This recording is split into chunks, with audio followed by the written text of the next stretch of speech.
But if you're holding on to hurt and pain, or you had a trauma, whether it happened last week or 40 years ago when you were a kid, we armor ourselves and not wanting to experience that hurt and pain. We may be holding on to it. And maybe while that was the best thing you could have done as a child, that doesn't work when you're in your 30s or 40s or 50s or 60s or 70s. And so it's time to let it go. And you're allowed to do that. And that's what this work is all about. Hello, everybody, and welcome back to another amazing episode of the Sovereign Self Show, where you learn your body, your energy, your emotions, even your past lives are not in the way. They are leading the way. And today we're talking with Craig Merriweather, a certified clinical hypnotherapist, medical hypnosis specialist, and NLP practitioner. He's the founder of the Arizona Integrative Hypnotherapy, where he's spent over 12 years helping people release trauma, anxiety, limiting beliefs to reach their full potential. Craig also leads Sacred Mystery, a guiding spiritual healing through past life and spirit world regression.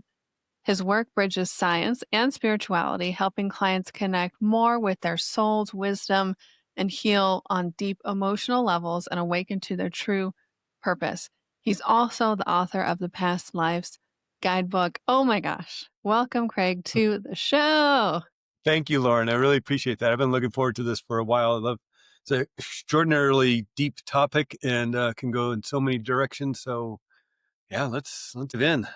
Let's dive in. So I'd love, the abridged version, because I love hearing everybody's hero's journey. What guided you to do this work? Because you're not a new kid on the block. You've been in the hypnosis and past life for quite some time.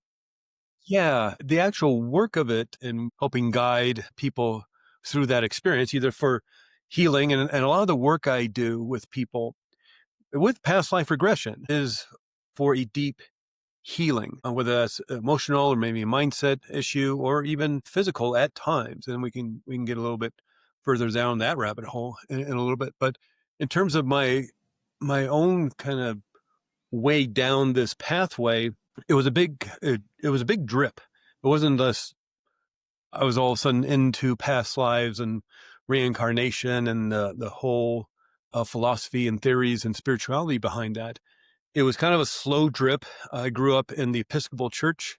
Craig Merriweather, you don't get more English, Scottish, and Irish than that.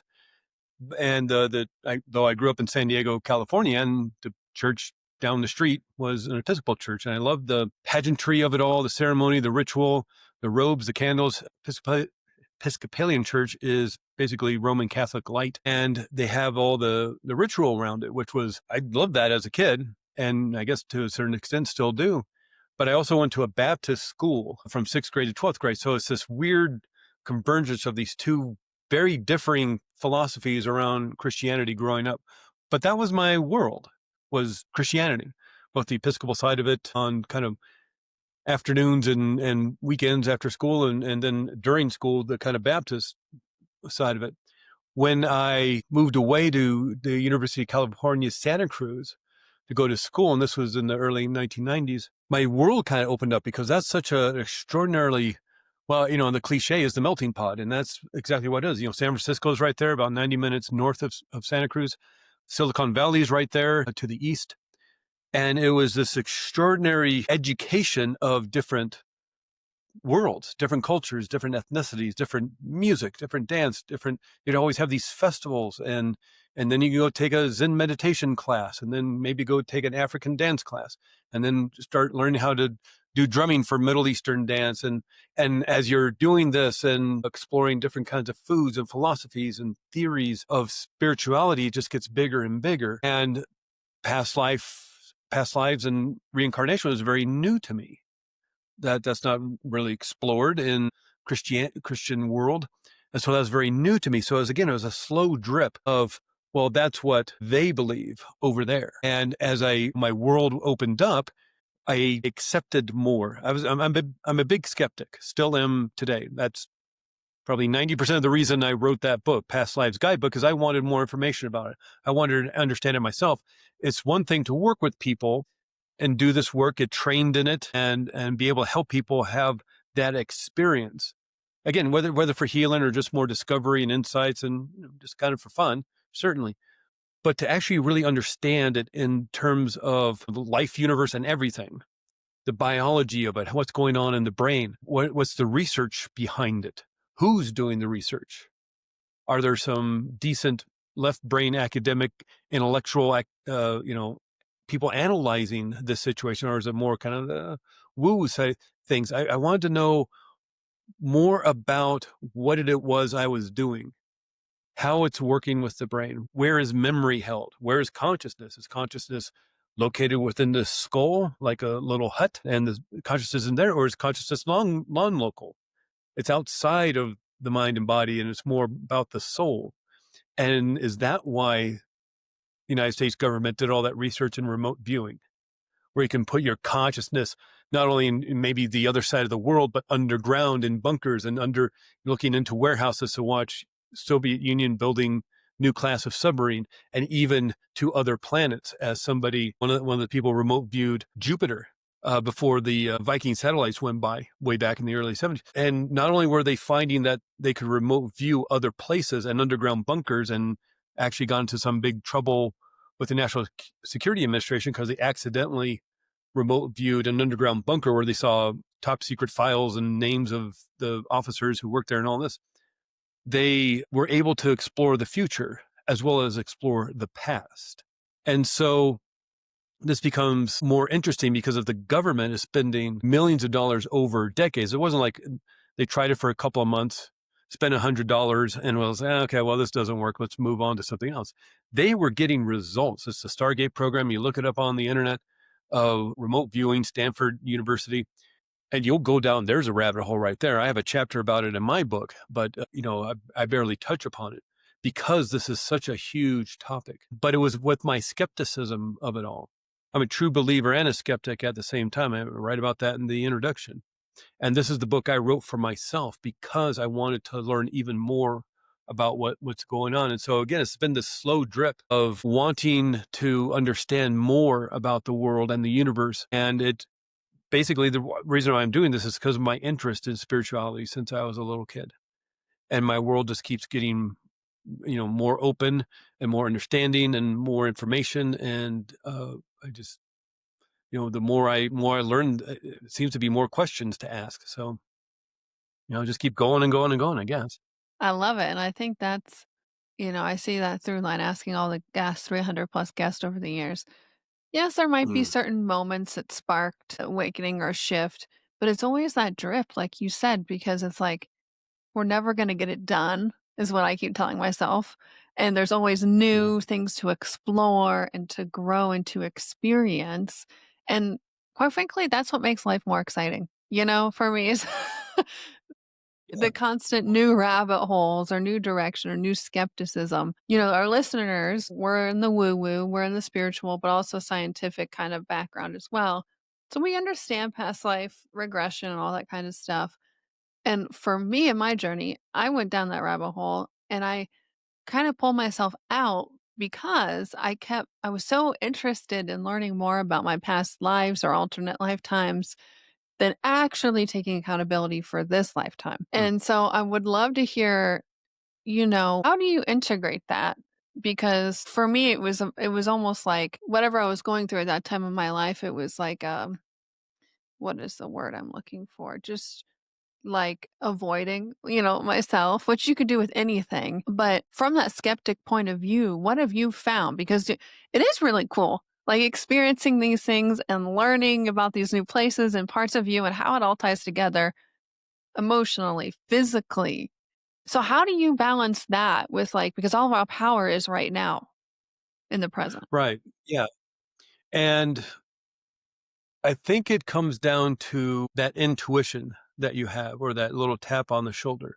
Oftentimes, when I'm working with somebody specifically with past life regression, and you started off, talking a bit about myself and a bit about my bio. And a lot of this work I do is with current life situations. People have great hurt and pain, and we can access the subconscious mind. And this isn't a scary thing. It's just like you're doing it all the time. All we're going to do is do it on purpose for the sake of healing. But if you're holding on to hurt and pain, or you had a trauma, whether it happened last week or 40 years ago when you were a kid. We armor ourselves and not wanting to experience that hurt and pain. We may be holding on to it. And maybe while that was the best thing you could have done as a child, that doesn't work when you're in your 30s or 40s or 50s or 60s or 70s. And so it's time to let it go. And you're allowed to do that. And that's what this work is all about. And it's not me that's going to fix people.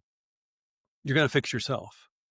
And I'm there to guide and to facilitate and to help and to kind of lifeguard the situation and all that. But the work is being done by the person wanting the healing, because the subconscious mind knows what to do. I mean, just like it knows how to heal the cut on a finger or the scrape on a knee or digest your food or beat your heart. Subconscious mind is extraordinarily powerful. It just may be holding on to that hurt and pain because it's doing so out of maybe protection or safety or not wanting to experience it again. The programming as a child was hold on to this because it's dangerous and life-threatening. And again, maybe the best thing you could have done as a child. We can access the subconscious mind just through simple relaxation. It's just basically the alpha brainwave state. Well, in terms of past life regression, we're just going a little bit further, just going a little bit deeper. So, when I ask somebody, tell me about lunch last week. Last Tuesday, tell me about the lunch you had with your friend at that cafe. And you can tell me about what they ate and the atmosphere, what the cafe looked like and what they had to drink and the conversation. It's a memory. It's not like they're back there. It's not like you can get stuck there. Or tell me about high school. Were you playing sports? Were you in the theater? Were you in music? Were you smoking cigarettes behind the gym? What was prom like? What did you wear? What kind of music was it? What was the theme? You're having a memory. You're not stuck back in high school, looping it over and over again, unable to get out of it. You're just having a memory, or your earliest memory. Were you 5 years old, 2 years old, 1 years old? All we're doing is taking it a little bit further and having a memory of a past life. And the reason why, getting kind of back to the question, is for the healing in this life. So just as we may be holding on to some hurt and pain that happened last week, last month, last year, or 50 years ago, when you're a child, we may be holding on to some hurt and pain from a past life. And, you said something interesting, Lauren, just kind of in passing, but it says sometimes it feels like, maybe you won't get it all done. And it's like, what's nice about this is that maybe you don't have to, because maybe this is a thread that's been going on for several lifetimes to learn and to grow. And if you read the work of Michael Newton, Journey of Souls, and his other book, Destiny of Souls, those are the first two ones, kind of volume 1, volume 2. But he worked with thousands of people over decades, regressing them back to that soul state, that soul world, that life between lives, when we're just not incarnate on earth, but we're just that soul in that spirit world. The kind of conclusion that people were coming to, because they kept having similar experiences, even though they didn't know each other. This is 1970s, 1980s. It's not like you're texting each other or there's an internet to find out this information. He kept doing this research because people were having similar experiences across cultures, ethnicities, age groups. People from around the country who didn't know each other were having similar experiences. And one of the things that came from that is that we're here to learn and to grow and to develop as souls. And so it may take a few lifetimes. So maybe hopefully that eases a little bit of the worry or the overwhelm or the anxiety about not having enough time to get it all done. Well, that's all right. Maybe it's time you'll be able to come back and complete it, because maybe it's going to take several lifetimes. Not like maybe learning math. You don't learn all of math in the first grade. You build upon it grade after grade. So in first grade, you're learning 2 + 2 = 4. In the second grade, you're doing multiplications, and third grade, long division, fourth grade, fractions. And then in high school, you're doing algebra 2, or calculus, trigonometry. And then finally, you're getting your master's degree in mathematics. You're doing those crazy Goodwill Hunting equations on the chalkboard. And it took several lifetimes. If you look at each grade as a lifetime, it took several lifetimes to understand this entire complex subject of mathematics. Well, maybe this is happening now too, with whatever your soul is here to learn and how it's to grow and how it's to develop. But maybe there's blockage, or maybe there's some sort of hurt or pain, maybe even a physical hurt and pain that has been as connecting you to a past life. Maybe it's just the curiosity of wondering what other kind of past lives have you lived? Have you, with your soulmate, maybe you have met your soulmate. And by that, I'm talking about the kind of primary romantic soulmate. But of course, we have a soul family, a soul group, again, heavily explained, deeply explained in the Michael Newton books. But have you had how many past lives, or just focus on one or two past lives with your soulmate? What kind of other lives have you lived? Are you two trying to learn and grow together in a certain way to learn something, and you keep repeating certain patterns until you finally get it right? Because hey, sometimes we don't do it right. We got to repeat a grade. You got to take summer school. We got to get a tutor. You're in college there, and you don't do so well in chemistry. You got to repeat the class. So maybe we got to do it again. Oh my And gosh. I think that takes a lot of the weight off Yeah. having to get it done by the time we're 99. And you're saying, well, I only got, I'm getting up there, and I'm kind of looking on the downward slope, as it were. And, while I've still got a bunch of years left, it's not like I got a lot of years left. But it's the idea is like, okay, well, if I don't achieve everything, maybe I wasn't supposed to in the first place. Maybe I have achieved everything I'm supposed to. That doesn't mean, I'm not now supposed to next life learn long division. I'm still trying to figure out mathematics. And people come to this work oftentimes with that intuition or that tap on the shoulder. And maybe it starts with just a curiosity.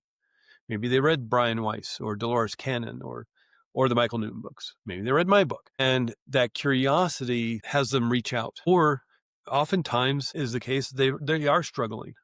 They've done the talk therapy. And not to say there's nothing wrong with that. I mean, I think talk therapy is extraordinarily helpful and useful and can be quite healing. But sometimes people come to hypnotherapy, whether it's more of the clinical side to work on something in this life, or maybe more on the spiritual side to look at a past life, because they've done years and years of of therapy and talking and working on and the counseling, and they're still hurting. And they read Brian Weiss or they read Dolores Cannon or something else, and that feels familiar. It's like that Yeah. story I read feels familiar. Maybe this is something I should look into. And of course, I'm happy to talk to anybody, whether over the phone or Zoom or email or something, and you know, talk with you about what you may want to explore. And a lot of this work is done over Zoom.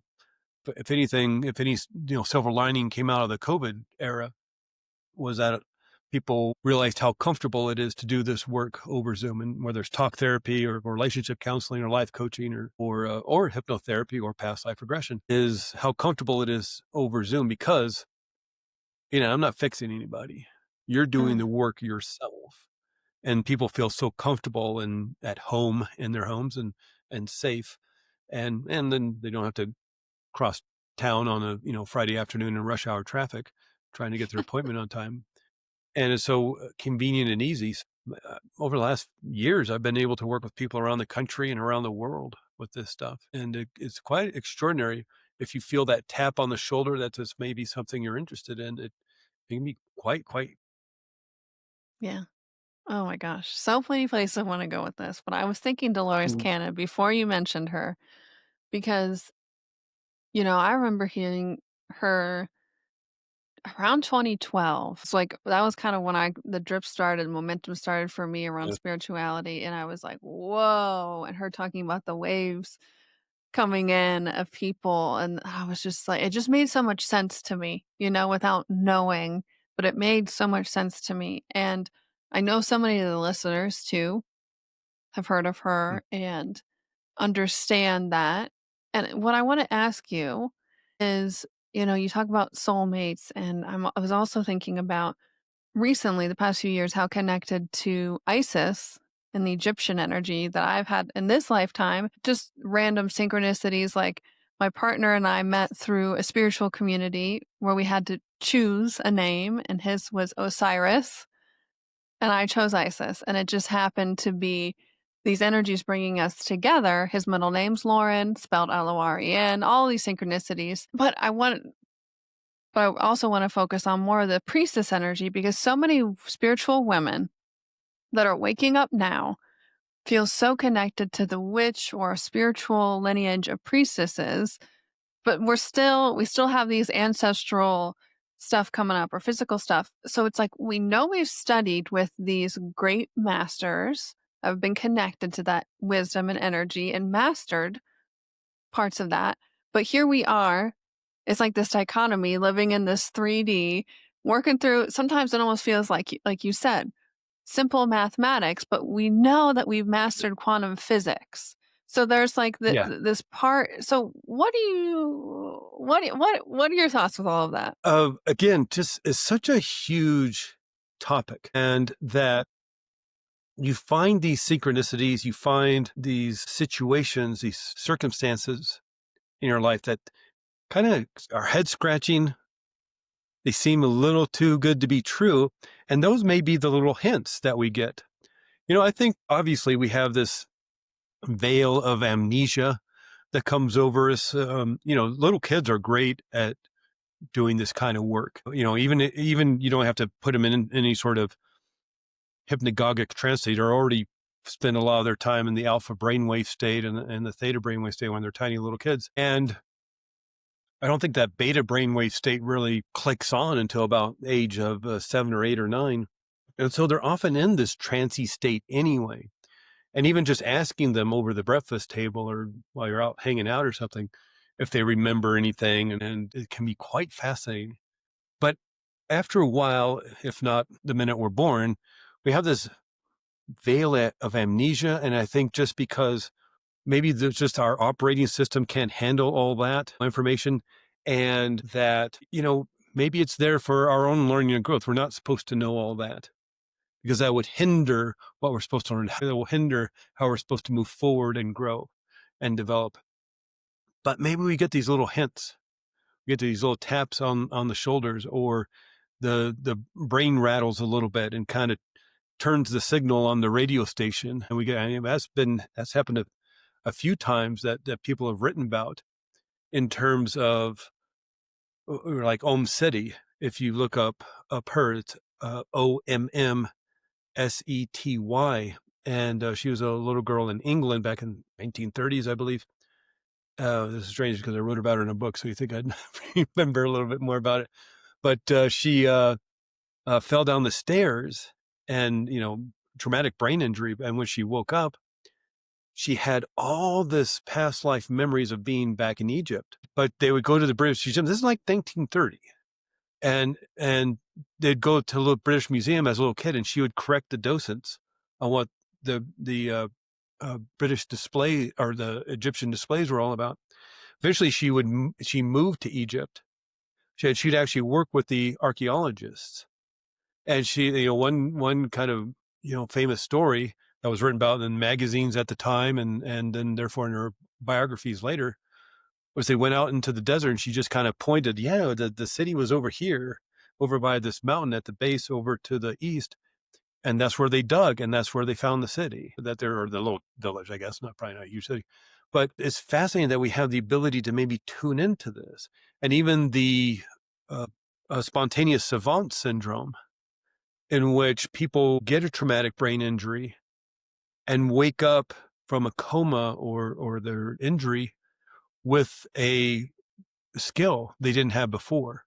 Like there's the kid who got beamed in the head with a baseball, woke up and could speak Spanish fluently, even though he had never trained in it or wasn't learning it or anything. He just could speak it fluently. Or the guy, I forget what his deal was, car accident or something, woke up from his traumatic brain injury and could play the violin like a virtuoso. And so it's becoming, well, how are we pulling in this information?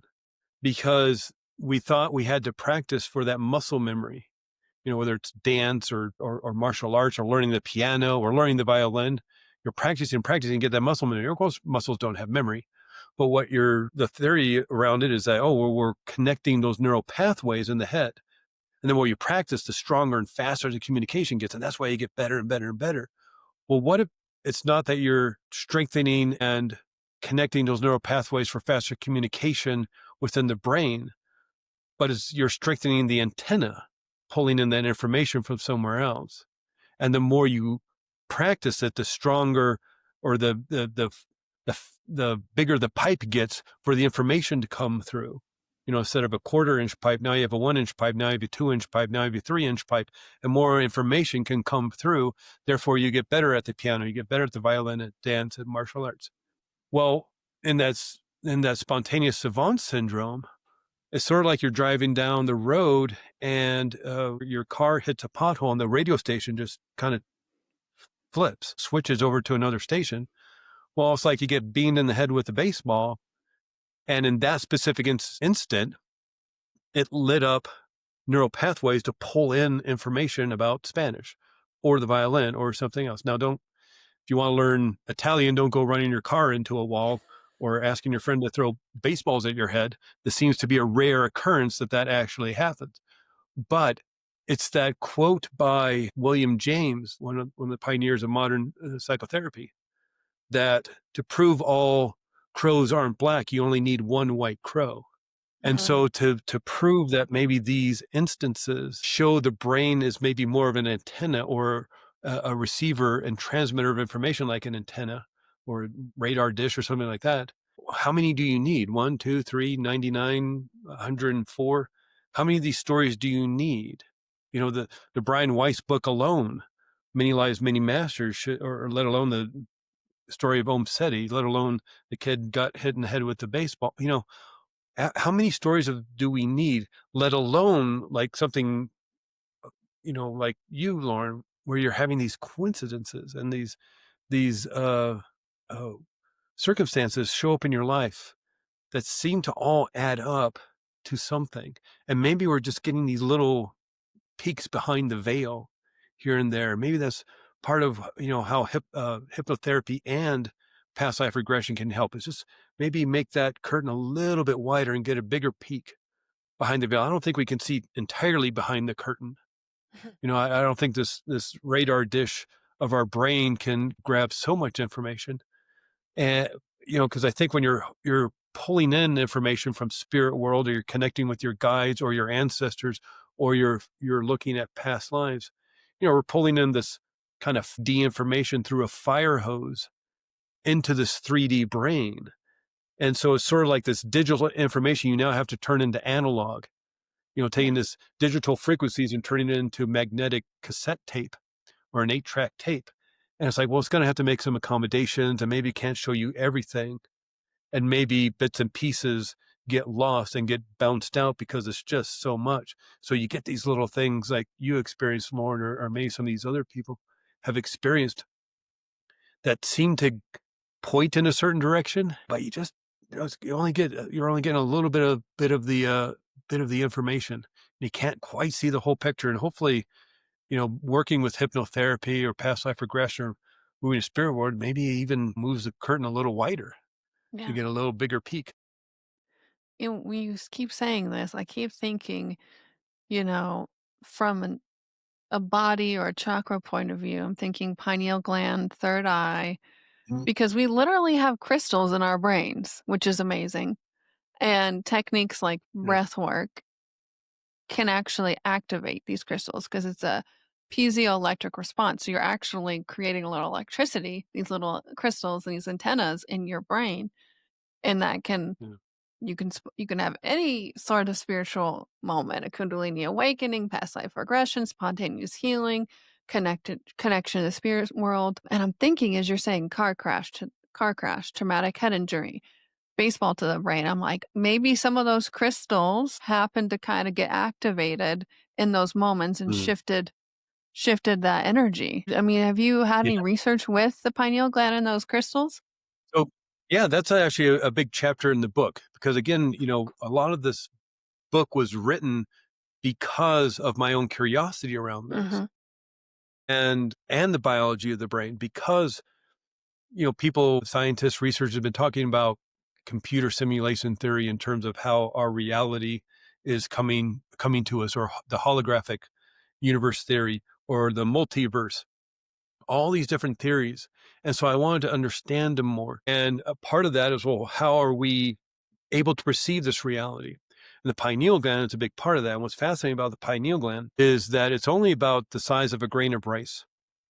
And this brain of ours, in and of itself, is only about 2% of your body mass. It only weighs about 3 pounds, and it's kind of like firm tofu. but it takes 20% of the energy and 20% of the oxygen we breathe in. So it's running a lot of stuff, a lot of information, but obviously a big powerhouse in terms of it's taking 1/5 of all the energy and oxygen we breathe in, yet only 2% of our body mass. It's doing a lot of work. And this pineal gland, about the size of a grain of rice, maybe about the size of a pea, it's about, if you can think of like there's a golf ball in the middle of your brain, it's at the back of the golf ball. So it's kind of at the back of the middle, if that makes any sense. And its main job is melatonin production. And melatonin is the hormone that we need to go to sleep. So as it gets dark, more melatonin is produced, less cortisol. And as the sun comes up, less melatonin, more cortisol, and we wake up. That's the way it's supposed to work. If you're stressed, you may have more cortisol, which therefore it's hard to sleep. But its main job is melatonin production. But as you're saying, it has these microscopic crystals. And depending on how old you are, there's somewhere around 30 to 40,000 of these little crystals. Now, a newborn baby has about 10,000. Somebody maybe in their 60s or 70s has maybe about 60,000 of them. So somewhere in the middle, average is about 30, 40,000 of these little crystals. And they have nothing to do with melatonin production. There's no evolutionary need for these crystals to be in your pineal gland. And as you're saying, though, they have this ability to create an electromagnetic field when pressure is applied. And that's why we have crystals in our watches. Remember back in the day, some of you will probably remember the quartz watches we had, quartz crystals in the watches, crystals in electronics, because they conduct electricity.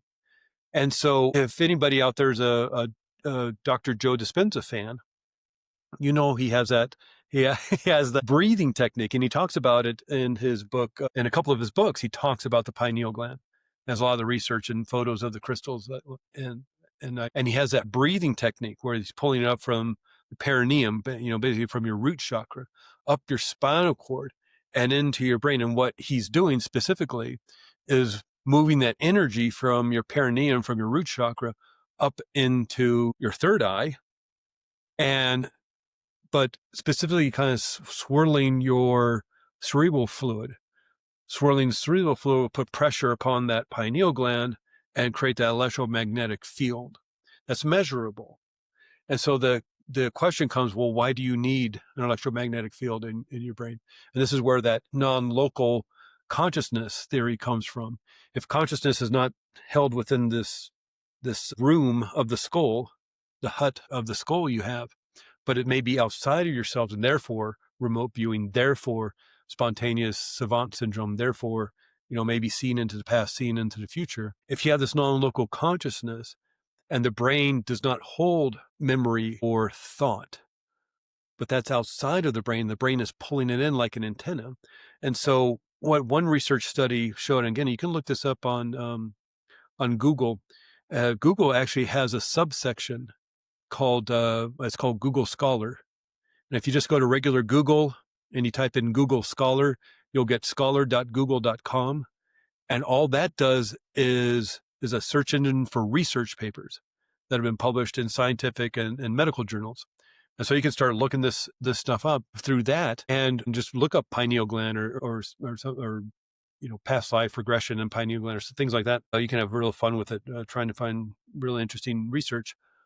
But one of the research papers that has come out described the people who discovered the crystals, described it as being a transducer, the pineal gland. And a transducer back in the day, I don't think this is the way it happens anymore, but back in the day, at least, up until at least probably the 1990s, when you wanted to watch a TV show, you had to pick the night that it was on and the right channel at the right time. So if you wanted to watch Cheers or MASH or Frasier or whatever, you had to pick whatever Thursday at 9:00 on Channel 10. And so at Thursday at 9:00 on Channel 10, a TV station in Los Angeles would take the big cassette tape of that week's episode, put it into their equipment. That equipment would take that image and that sound from that big videotape and turn it into a frequency. They would shoot that frequency from a radar dish into the airwaves amongst all the other radio stations, other TV stations, microwaves, and all the other stuff that's happening out there. Well, at 9 o'clock on a Thursday, I turn my TV on, I power it up, I turn it to channel 10, and I got those little rabbit ears on my TV, or maybe that big antenna on the top of my roof. And that antenna starts kind of vibrating microscopically to match the frequency of cheers. So I'm not pulling in the radio stations. I'm not pulling in the other TV stations. I want this one frequency, and it matches that frequency, pulls it into my TV, which has a transducer, which turns it back into image and sound. And I get to watch my show. Well, that's what this research is implying the pineal gland is due to all those crystals. It's a transducer that's pulling in frequency and information and turning it back into image and sound. Again, sort of like taking this D information and funneling down to your brain, which then turns it into 3D information that you can now see and sense and explore.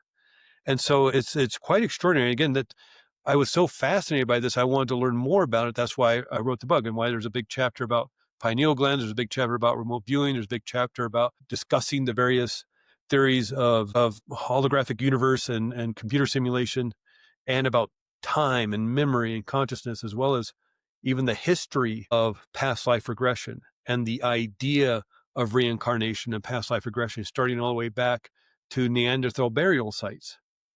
And did Neanderthals have some sort of ideas of life after death due to the way they were burying their members of their tribe or the community or their family? And starting with Neanderthals 50,000 years ago and moving forward through different cultures and times and what their thoughts were about past life. So it's a pretty big book, and it goes through a lot of different tangents, which is kind of, you can really get a good idea of how my mind works. But is all information that, one, I didn't think was really out there, but all ties together to show, hopefully by the end of the book, that past life regression is a real thing, or past lives are a real thing. And by accessing these aspects of your brain and your own higher self, you can explore various past lives again, maybe just for fun. Maybe it's just a curiosity, and you just want to, just like maybe going through your old high school yearbook, or an old photo album, and seeing, remembering what happened, back when you're 5 or 6 years old. Only again, we're just kind of going a little bit further, and now you're accessing these, your yearbook of 1592, and you're just maybe exploring a few aspects of that life and how they may be related to this life, or maybe because of what you experienced in that past life created some hurt and pain that you're still holding on to, that it's time to let go of. And so there's a Yeah. lot of different ways of or not accessing, but of using this work. Again, curiosity and discovery and insights is a wonderful way of exploring past life regression. Again, a lot of time people are coming because of the hurt and the Yeah. pain, or the just, I have this deep, I live in Flagstaff, Arizona, like up in the mountains, the world's largest pine forest at 7,000 feet. It's cold. I got to get my jacket out. We're going to get snow here pretty soon. And if somebody was born here and never left Flagstaff of this mountain town, and yet had a deep fear of the ocean, that'd be an odd thing if they'd never even seen the ocean, never been on the ocean. And so why would they have a fear, very specific fear? Well, maybe that's related to a past life of some sort. And they wanted to take a cruise with their family, as an anniversary cruise or something, celebratory cruise with family, and they can't get on the boat because they don't want to go on the ocean. Well, this might be a way to resolve those issues if they are related to a past life. And so Yeah. great healing can happen, as well as just, tremendous insight. Yeah. Mm. And from, spiritual healing, but also like success in terms of visibility. I think a lot of past witch wounds, past lives of being really seen for the work that you do. The women I work with are so attuned and are so confident in the healing gifts that they have and the work that they do. But when it comes to like selling or sharing that message with the world, all of these energies and patterns and fears and even physical symptoms can come up. And I mean, for me, it's just like, hello, witch wounds, past lives. Maybe if you were burned at the stake or not, doesn't really matter. But you can see how those can bleed into this lifetime. And our last question 'Cause, like, we could talk forever, and I'm sure the Yes, listeners are gonna yeah. love this episode too. This is a Uh, we talked a 15-hour lot about conversation.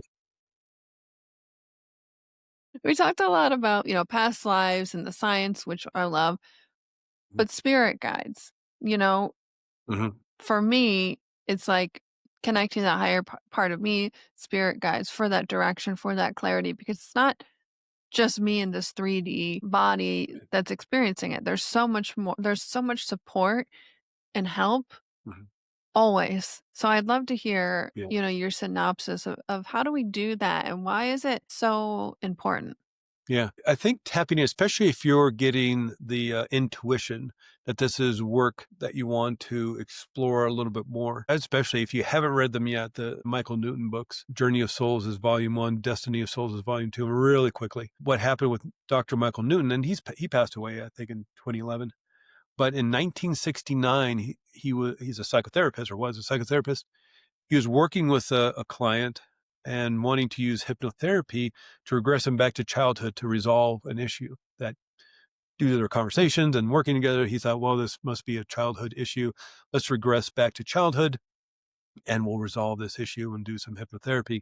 Well, the guy kept going. He didn't stop at childhood. He didn't stop at being a newborn. He didn't stop in utero. He kept going and regressed all the way back to the memory of being in a soul state and what Michael Newton called life between lives. And Michael Newton was so fascinated by this.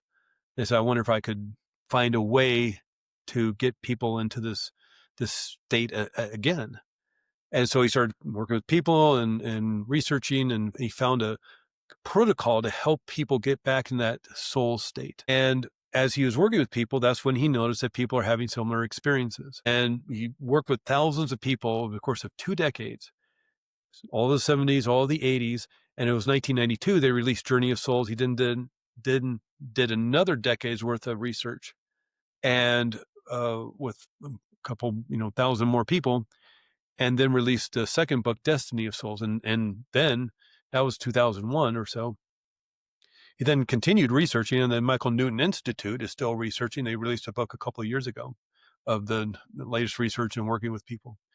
And so this is like 55 years of working with, at this point, probably tens of thousands of people.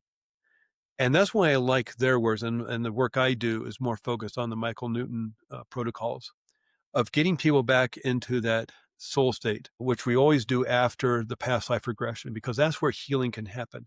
And that's where you can connect with soul guides, spirit guides, and specifically the soul guide that is most connected to you. And that's where advice, solutions, insights can happen on an even deeper level than you already receive, is by connecting with your soul guide. They're always with you.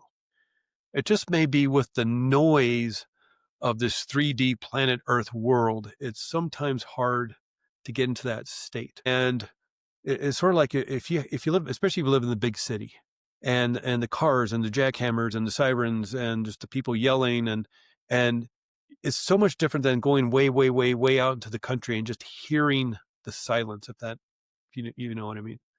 It's always there. That silence is always there. It's just, it may be covered up by all that noise. And so that might not be the greatest analogy in the world, but we all have the ability to do this. And it's such a great way to find that healing and find those insights and the discovery and more about your purpose.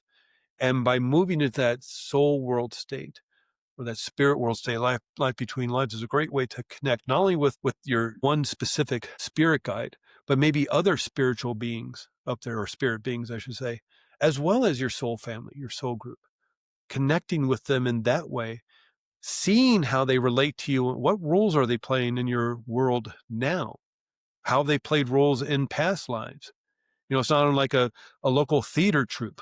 Every town has that local theater troupe of 8, 9 actors, and they like, okay, and at the beginning of the year in January, we're going to do this play, and all our characters are going to learn this and this, and we're going to wear these costumes, and you play this role, you play that role. They take a break, and then in March, they do another play. They all play different characters, and they relate to each other differently, and they play different roles. They're still them. It's just they're just playing a different role, a different story, so those characters can learn something new. Or maybe there's an entire theme throughout the whole year of play. So that link to each other. So by moving into that spirit world, you can access that. And also that's where we do the healing work. We always do healing work, whether it's the past life regression is for discovery and insight and just a curiosity and for fun. Maybe there's something unknown that needs to be released. So we always go to the healing place. And I even start off my book with somebody who went to this healing place and unbeknownst to me was healed 20 years of chronic hip pain by pulling out the big cord on her hip. And I didn't know she had hip pain. She didn't talk, and it was like just something she lived with. She had been to the doctor. She did the MRIs and the x-rays and the physical therapy and nothing wrong with her hip. No exercise or anything could help ease the pain. She just lived with it, as unfortunately so many people tend to do with this chronic pain. You just live with it, you get used to it. We're just doing something else. Had no idea she had hip pain, but I always check in with people a few days after we do a past life session or any, of course, sort of session, and just check in and see if you have any questions and any insights. And I love talking about this stuff. And the first line of my book and the introduction is 20 years of chronic hip pain is gone. And it's because when she went into healing space, one of the things I do is like disconnect all the negative cords that you have attached that's related to that past life you just experienced or any other past life, known or unknown, and start pulling out the cords. Well, she had a big cord on her hip and she couldn't pull it out. And this is what she's telling me in her email. And so she asked her spirit guide to help. Couldn't do it. So all the other healing beings that happened to be in that healing place, they did one of those tug of war things, tried and tried and tried, and finally, you know, popped it out. Hip pain totally gone. Wasn't even really sure what it was related to or what it was about. Just had to get that cord out of her hip, and that's the power of this. And that's not everybody's story, certainly, but uh, not only can there be great emotional release and emotional healing and mindset issues around maybe even the people in your life and the roles they're playing and why those roles are being played.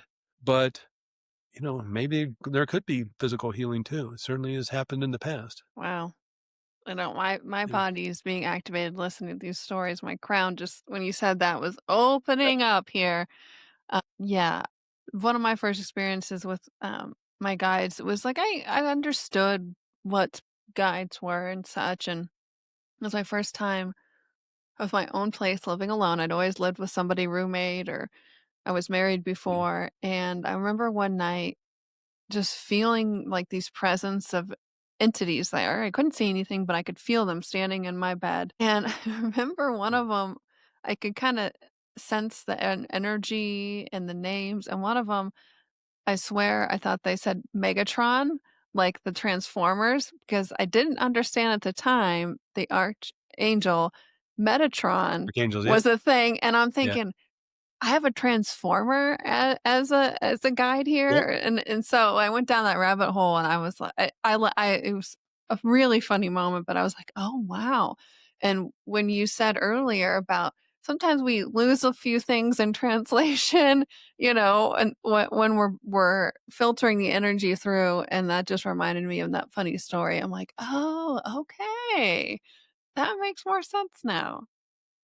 Oh my gosh. Yeah. Well, thank But you what so is what's funny is synchronicities and coincidences, and yeah, you didn't understand. It's like I've never heard of a Archangel Megatron, and that kind of makes you think of it's like, oh, the transfer, that's kind of bizarre.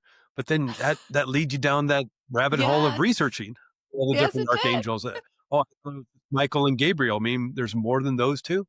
And then you start looking. Oh, yeah, that's right. There's Raphael, and there's well, what's with the Metatron? That's very bizarre. It's so great way to get that little tap on the shoulder.